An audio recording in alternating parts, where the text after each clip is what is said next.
26-27 के कुछ खास विषयों पर अपने विचार रखने के लिए यहाँ पर आपके सामने प्रस्तुत हुआ हूँ। 1 फरवरी को जो बजट पेश किया गया, ये केवल वित्तीय लेखा जोखा नहीं है, बल्कि मोदी सरकार का विजन का डॉक्यूमेंट है। अगर आप देखें तो पिछले 11 वर्षों में जो भारत सरकार का बजट आया,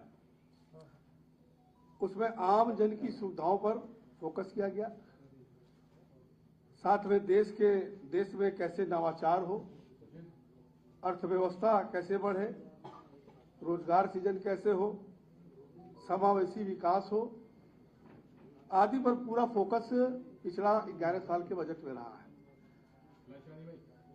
और इस वर्ष का बजट भी जहां एक और आम इंसान पर फोकस करता है, वहीं पे 2047 के विकसित भारत के लक्ष्य को प्राप्त करने का और आत्मनिर्भर भारत के लक्ष्य को प्राप्त करने का ब्लूप्रिंट भी इसको कहा जा सकता है। मोदी सरकार का अगर देखें तो 2014 के बाद से इंफ्रास्ट्रक्चर पर विशेष फोकस रहा है। और 2014-15 में अगर देखें तो जहां 2 लाख करोड़ का इंफ्रास्ट्रक्चर का बजट होता था, अभी पिछले पंचवर्षीय योजना में हमारा जो 11.2 लाख करोड़ का बजट था इंफ्रास्ट्रक्चर पे, आज उसमें लगभग 1 लाख करोड़ बढ़ा करके इंफ्रास्ट्रक्चर पर विशेष फोकस प्रधानमंत्री जी ने पूरा करने का काम किया है। इस बजट में अगर देखें तो 7 नई हाई स्पीड रेल कॉरिडोर, जिसमें दिल्ली वाराणसी सिल्लीगुड़ी, जो कि उत्तर प्रदेश को इसको लाभ मिलेगा, देने का काम किया। माल ढुलाई के लिए गति देने के लिए भारत के पूर्वी छोर से लेकर पश्चिमी छोर तक डेडिकेटेड फ्रेट कॉरिडोर बनाया गया, जिसमें उत्तर प्रदेश को भी इसका लाभ प्राप्त होने वाला है। अगले 5 वर्षों में 20 नए वाटरवेज स्टार्ट करने का भी प्रस्ताव इस बजट में रखा गया है। 5 लाख से ज्यादा आबादी वाले शहरों को, जो 2 टियर 2 टियर 3 हैं, इन सिटी को इकोनॉमिक रीजन बनाए जाएंगे और हर शहर में 5 साल में करीब 5,000 करोड़ रुपया इस पे खर्च किया जाएगा। साथ में टूरिज्म में रोजगार की अपार संभावनाएं होती है और प्रधानमंत्री जी का इस पे फोकस पहले भी टूरिज्म पे विषय पे रहता है। इसमें 5 मेजर टूरिज्म डेस्टिनेशन का विकसित किया जाएगा। साथ ही अगर आप देखें तो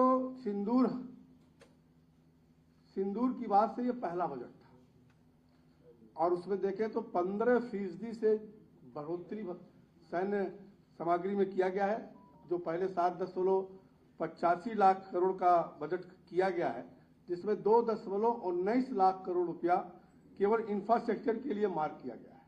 ये एक बहुत बड़ा जो देश की रक्षा सुरक्षा के लिए विचार था, उसमें लगातार बजट हमारी सरकार बढ़ा रही है। मैन्युफैक्चरिंग सेक्टर में रोजगार की सबसे ज्यादा संभावना होती है और इसलिए मोदी सरकार ने मेक इन इंडिया, मैन्युफैक्चरिंग में PLI स्कीम आदि लेकर पहले भी आई हुई है। इसी क्रम में इस वर्ष के बजट में भी आयात निर्भरता कम करना और 2047 के भारत के लिए रेडी रहने के लिए 7 स्ट्रेटेजिक सेक्टर में मैन्युफैक्चरिंग को बढ़ावा दिया जा रहा है। पहला, 5 वर्षों में 10,000 करोड़ से बायोफार्मा शक्ति प्रोजेक्ट लाया गया है, जो देश को ग्लोबल बायोफार्मा हब बनाने का लक्ष्य है। सेमीकंडक्टर मैन्युफैक्चरिंग के लिए इंडिया सेमी कंडक्टर मिशन 2.0 लेकर के आएगा और आप सब जानते हैं कि आज के युग में सेमीकंडक्टर का रोल बहुत बड़ा होता है। अभी तक हम दुनिया पे निर्भर रहते थे, आज हम उस पर आगे बढ़ने का काम कर रहे हैं। हम लोग मोबाइल निर्माण में दुनिया में दूसरे स्थान पर हैं, उसको और आगे बढ़ाने के लिए 40,000 करोड़ से इलेक्ट्रॉनिक मैन्युफैक्चरिंग को बूस्ट देने की भी प्रस्ताव इस बजट में दिया गया है। रेयर अर्थ मेटल आयात निर्भरता कम करने के लिए ओडिशा, आंध्र प्रदेश, तमिलनाडु, केरल में रेयर अर्थ माइनिंग का प्रोसेसिंग सेंटर बनाया गया है। ये बात मैं मित्रों इसलिए भी कह रहा हूं कि जब 2047 का भारत हमें विकसित भारत बनाना है, तो हमें आत्मनिर्भरता पे भी ज्यादा जोर देना होगा। ये बजट कुछ इस समय के लिए भी है और ये 2047 के विकसित भारत को और आगे ले जाने के लिए फ्यूचरिस्टिक बजट कहा जाएगा। प्लग एंड प्ले मोड पे देश में 3 केमिकल पार्क बनाए जाएंगे। उच्च गुणवत्ता के टूल, हैवी टूल जैसे टनल मशीन आदि देश में ही बने।